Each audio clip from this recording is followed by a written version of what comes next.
আমার সংক্ষিপ্ত আত্মকথা। জগদীশচন্দ্র নস্কর। বাংলা 1361 সালের 11 জ্যৈষ্ঠ মঙ্গলবার, ইংরাজি 25 মে 1954 সালে আমার জন্ম দক্ষিণ 24 পরগনার গুমুকবেড়িয়া গ্রামের এক দরিদ্র পরিবারে। মা বিরজা দেবী এক গ্রাম্য গৃহবধূ, বাবা বৃন্দাবন নস্কর এক প্রাথমিক বিদ্যালয়ের সাধারণ শিক্ষক। মায়ের সপ্তম গর্ভের সন্তান আমি। জন্মের সময় আমার কোনো বাঁচার আশা ছিল না। মায়ের শরীরও খুব অসুস্থ ছিল, তাই বাল্যবিধবা মাসিমা নূতবালার কোলে পিঠে মানুষ হয়েছি আমি। খুব রোগা আর শুকনো চেহারা ছিল বলে ডাকনাম ছিল শুকো। ছোট্ট থেকেই পঞ্চানন্দ ঠাকুরের মানত ছিল আমার, গলায় ঝুলত বড় একটা মাদুলি।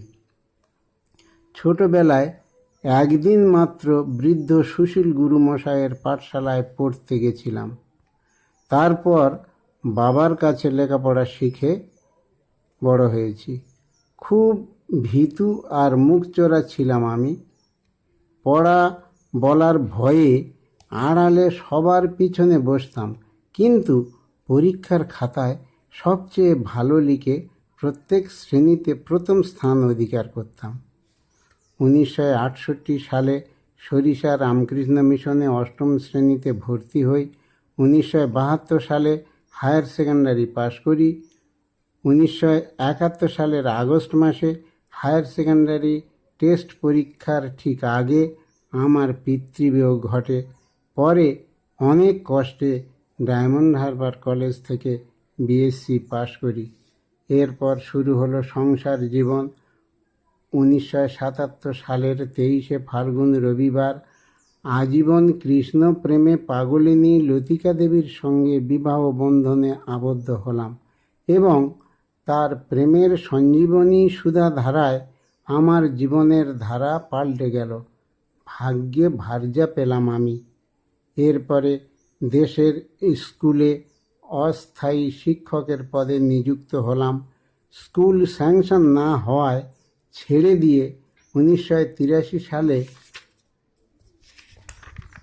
বন্ধুর সুপারিশে কলকাতার করেসপন্ডেন্স কলেজে চাকরি পেলাম। সকাল 10টা থেকে রাত 8টা পর্যন্ত ডিউটি, মাত্র 175 টাকা বেতনে দুঃখ কষ্ট নিবারণের চেষ্টা ব্যর্থ হলো। 1984 সালে ইন্দিরা গান্ধীর মৃত্যুর ঠিক দুদিন আগে 29 অক্টোবর সোমবার আমার একমাত্র পুত্র শিবুর জন্ম হলো। পুণ্যে পুত্র লাভ হলো আমার। ছোট থেকেই গানই আমার প্রাণ। উত্তরসূরির মধ্যে বেঁচে থাকার আশায় ছেলেকে গান শেখানোর জন্য হারমোনিয়াম কিনলাম, কিন্তু গাইতে গিয়ে সমস্যা হলো। প্রত্যেক গানের প্রথম 2-1 কলি করে জানি, বাকিটা জানি না।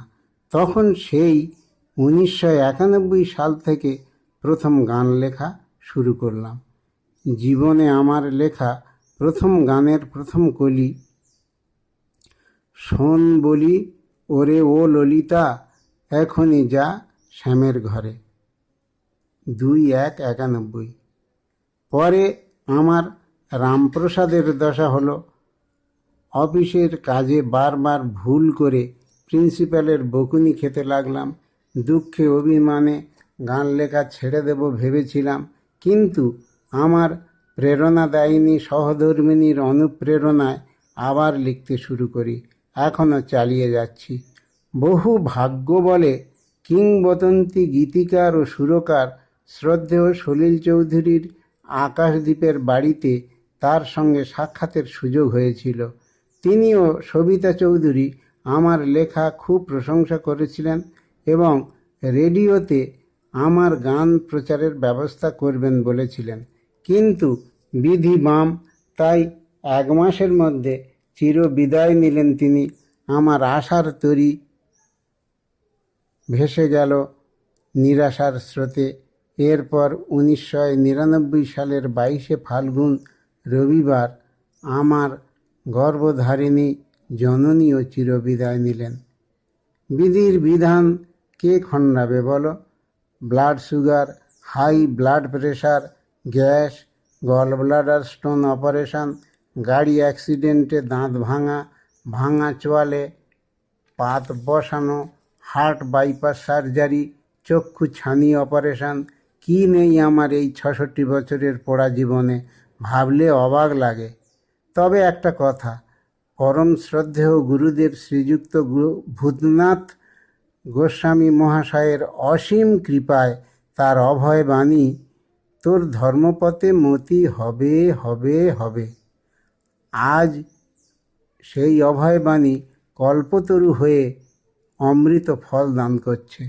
জীবনের শেষ লগ্নে যত সব অলৌকিক ঘটনা ঘটতে লাগলো, আমার আত্মার আত্মীয় গান পাগল মুরারিমোহন সুদীর্ঘ ১৫-২০ বছর পর হঠাৎ ধূমকেতুর মতো আবির্ভূত হলো এক অপার আনন্দ ও পরম শান্তির বার্তা নিয়ে। প্রস্তাব এলো, আমার লেখা যত নতুন গান খুব প্রয়োজন আয়ারল্যান্ডের সবার প্রিয় ডাক্তারবাবু দেবপ্রসাদের। আমার লেখা ভক্তিগীতি, আধুনিক গান, বিশ্বকবি রবি ঠাকুরকে নিয়ে রচিত গান মুরারির মধুর কণ্ঠে শুনে স্নেহের দেবপ্রসাদ ও নয়নতারা মুগ্ধ হয়ে ভিডিও কনফারেন্সের ব্যবস্থা করলেন। উপার্জিত অর্থ মানব সেবার কাজে লাগছে। তাদের এই ভালোবাসার ঋণ শোধ হবে না কোনো দিন। সুদীর্ঘ ৩০ বছরের সযত্নে রচিত গীতিমাল্য আজ দেবতার রাঙা পায়ে অঞ্জলি দেওয়ার উপযুক্ত হয়েছে। এ যে কত সুখের, কত শান্তির, তা এক কথায় অবর্ণনীয়, অনির্বচনীয়। আজ আমরা ৫ পাগল, জগদীশ, মুরারি, দেবপ্রসাদ, নয়নতারা ও দীপ্তিময়ী মা এক অমীয় প্রেমের ভেলায় মিলিত হয়ে শ্রীমতী রাধারানীর অমৃতময় প্রেমের সাগরে ভাসছি। আর পরমপুরুষ শ্রীকৃষ্ণ ও প্রেমের গুরু শ্রীমতী রাধারানীর যুগল চরণে বসে নিশ্চিন্তে হরিনাম করছি। ভাগ্যে ভার্যা, তপে রাজা, পুণ্যে পুত্র সব পাওয়া হয়ে গেছে। বাকি শুধু সজীব যুগল মূর্তির দিব্য দর্শন। আর তা হলেই ধন্য হবে মানব জীবন, ধন্য হবে ভবে আগমন। ইতি বিনীত সেবক ও গীতিকার শ্রী জগদীশচন্দ্র নস্কর। নমস্কার।